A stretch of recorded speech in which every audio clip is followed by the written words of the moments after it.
ಯಾರು ಏನು ಹೇಳಿ ನನಗೊಂದು ನನಗೆ ಒಂದಷ್ಟು ವಿಚಾರಗಳ ಕೇಳಿದಾಗೆ ನೀವು ಕೂಡ ಕರಾವಳಿಯಲ್ಲಿ ಸಾಕಷ್ಟು ದಿವಸಗಳ ಕಾಲ ಕೆಲಸ ಮಾಡಿರೋದ್ರಿಂದ ನಿಮಗೂ ಸ್ವಲ್ಪ ಅದ್ರ ಬಗ್ಗೆ ಜ್ಞಾನ ಇರುತ್ತೆ ಅನ್ನುವಂಥದ್ದು ನನ್ನ ಒಂದು ಅಭಿಪ್ರಾಯ. ಇದರಲ್ಲಿ ಒಂದು ಪ್ರಶ್ನೆ ಕೇಳ್ತೀನಿ ಸರ್. ಎಲ್ಲವೂ ಚೆನ್ನಾಗಿತ್ತು ಸರ್.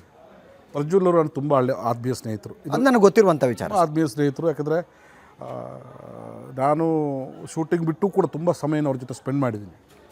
ಅವರಾಗಲಿ, ಅವರ ಫ್ಯಾಮಿಲಿ ಆಗಲಿ, ದೇವರಾಜ್ ಸರ್ ಆಗಲಿ, ಹಿರಿಯರು ಎಲ್ಲರೂ ಕೂಡ ನನ್ನ ವೆಲ್ ವಿಷರ್ ಇದ್ದಾರೆ. ನನಗೆ ಒಂದು ಅವ್ರ ಮನೆಗೆ ಯಾವಾಗಲೂ ಹೋಗುವಂಥ ಒಂದು ಫ್ರೀಡಮ್ ಇದೆ. ಯಾವಾಗ ಬೇಕಾದ್ರೂ ನನ್ನ ಕರೆಯುವಂಥ ಫ್ರೀಡಮ್ ಅವ್ರಿಗೂ ಇದೆ. ಭಾಳ ಡೆಡಿಕೇಟೆಡ್ ಆರ್ಟಿಸ್ಟ್ ಅವರು. ಹೌದು ಸರ್. ಕಲೆ ಮೇಲೆ ಭಾಳಷ್ಟು 30-40 ಚಿತ್ರ. ಹೌದು, 20 ವರ್ಷಗಳ ಸುದೀರ್ಘ ಜರ್ನಿ ಇದೆ. ಆಮೇಲೆ ದೊಡ್ಡ ಸಿನಿಮಾ ಪರಂಪರೆ ಇದೆ. ಈ ಸಿನಿಮಾದಲ್ಲಿ ಭಾಳ ಚೆನ್ನಾಗಿ ಅವರನ್ನು ರೂಢಿಸ್ಕೊಂಡಿದ್ದಾರೆ, ಚೆನ್ನಾಗಿ ಅಭಿನಯಿಸಿದ್ದಾರೆ. ಮೊದಲ ಬಾರಿಗೆ ಒಬ್ಬ ಕರಾವಳಿಗನಾಗಿ ಅವರು ಕಾಣಿಸ್ಕೊಂಡಿದ್ದಾರೆ. ಅಲ್ಲಿ ಎಲ್ಲವೂ ಚೆನ್ನಾಗೇ ಇತ್ತು. ಡಬ್ಬಿಂಗ್ ಆಗುವವರೆಗೂ ಚೆನ್ನಾಗೇ ಇತ್ತು.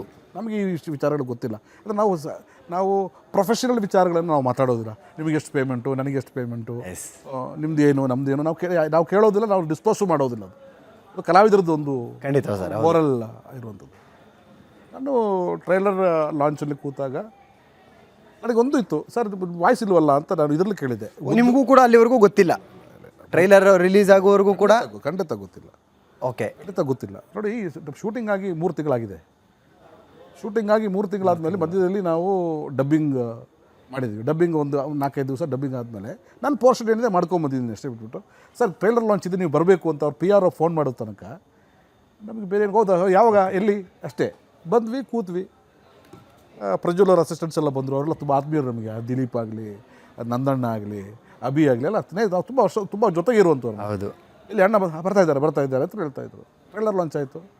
ಸರ್ ಬಂದಿರ್ತಾರೆ ಅಂದ್ಕೊಂಡಿದ್ದೆ ನಾನು. ಅವ್ರು ಪ್ರಜ್ವಲ್ಲೂ ಇಲ್ಲ, ಇಲ್ಲಿ ಟ್ರೈಲರಲ್ಲಿ ಅವ್ರ ವಾಯ್ಸೂ ಇಲ್ಲ. ನನಗೆ ಏನೋ ಸಮಥಿಂಗ್ ಫಿಶ್ಗೆ ಅನಿಸ್ಬಿಡ್ತು. ಏನು ದೊಡ್ಡ ಇದ್ದಕ್ಕಿದ್ದಂಗೆ ಬಂದರು, ಜಗಳ ಆಯಿತು. ನೀವು ಮೀಡಿಯಾದವ್ರು ಪ್ರಶ್ನೆ ಕೇಳೋದಕ್ಕೆ ನಾನು ಸಮರ್ಥನೆ ಕೊಟ್ಟಿದ್ದೀನಿ. ಯಾಕೆಂದರೆ ಮೋಸ್ಟ್ಲಿ ಅವ್ರು ಬಹುಶಃ ಮಾತಾಡಿರ್ಬೋದು, ಅವ್ರ ವಾಯ್ಸ್ ಸೂಟ್ ಆಗಿಲ್ವೇನೋ ಅಂತ. ಆಮೇಲೆ ಗೊತ್ತಾಗುತ್ತೆ ಪೇಮೆಂಟ್ ವಿಚಾರ ಅಂತ ಗೊತ್ತಾಗುತ್ತೆ. ಬಟ್ ಪೇಮೆಂಟ್ ವಿಚಾರ ಆಗಲಿಕ್ಕೆ ಚಾನ್ಸ್ ಇದೆ. ಯಾಕಂದರೆ ಇಷ್ಟು ವರ್ಷ ಪರಂಪರೆ ಒಂದು 25 ಲಕ್ಷಕ್ಕೋಸ್ಕರ ಅವರು ಆ ಥರ ಮಾಡುವಂಥ ವ್ಯಕ್ತಿ ಅಲ್ವೇ ಅಲ್ಲ. ಸಮಥಿಂಗ್ ಬೇರೆ ಏನೋ ನಡೆದಿದೆ, ಅಂದರೆ ಬೇರೆ ಏನೋ ಮಾತುಕತೆಗಳಾಗಿದೆ. ಅದ್ರ ಬಗ್ಗೆ ನನಗೆ ಸಂಪೂರ್ಣವಾದ ನಾಲೆಜ್ ಇಲ್ಲ. ಅವರೇ ಪತ್ರಿಕಾ ಸ್ಟೇಟ್ಮೆಂಟ್ ಇವ್ರು ಕೊಟ್ಟಿದ್ದಾರೆ, ಪತ್ರಿಕಾ ಸ್ಟೇಟ್ಮೆಂಟನ್ನು ಪ್ರಜ್ವಲ್ ಸರ್ ಕೊಟ್ಟಿದ್ದಾರೆ. ಸೊ 2 ಕಡೆಯಿಂದ ಅದು ನೀಟಾಗಿ ಬ್ಯಾಲೆನ್ಸ್ ಆಗಿದೆ. ಬಟ್ ನಾನೊಬ್ಬ ಕಲಾವಿದನಾಗಿ ಈ ಕ್ಷಣವನ್ನು ಅವರು ಎಂಜಾಯ್ ಮಾಡಬೇಕಾಗಿತ್ತು.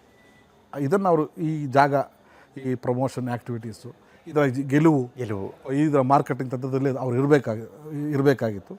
ಪ್ರೊಡಕ್ಷನ್ ಹೌಸಿಂದ ನೀವು ಬೇಡ ಅಂತ ಏನು ಹೇಳಿದ್ದಾರೆ ಅಂತ ಹೇಳ್ಬಿಟ್ಟು ಸ್ಟೇಟ್ಮೆಂಟ್ ಅವರಿಗೆ ಪ್ರೆಸ್ ನೋಟ್ ರಿಲೀಸ್ ಆಗಿದೆ. ಬಟ್ ಅದು ಏನು ಕಾರಣ ಅಂತ ನನಗೆ ಗೊತ್ತಿಲ್ಲ. ಬಟ್ ನಾನು ಹೋಗಿ ಅವ್ರನ್ನ ಕೇಳೋದು ಕೂಡ ಸಮಂಜಸ ಅಲ್ಲ. ಸಮಂಜಸ